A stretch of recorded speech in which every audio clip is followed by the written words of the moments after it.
الوقت اللي يضيفه حكم المباراة الدولي صباح عبد.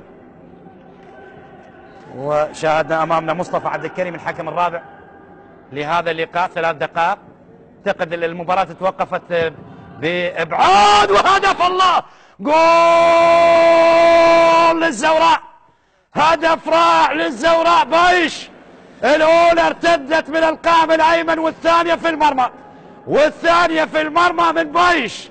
واحده باليسار ردها القائم، والثانيه باليمين في المرمى عن طريق ابراهيم بايش.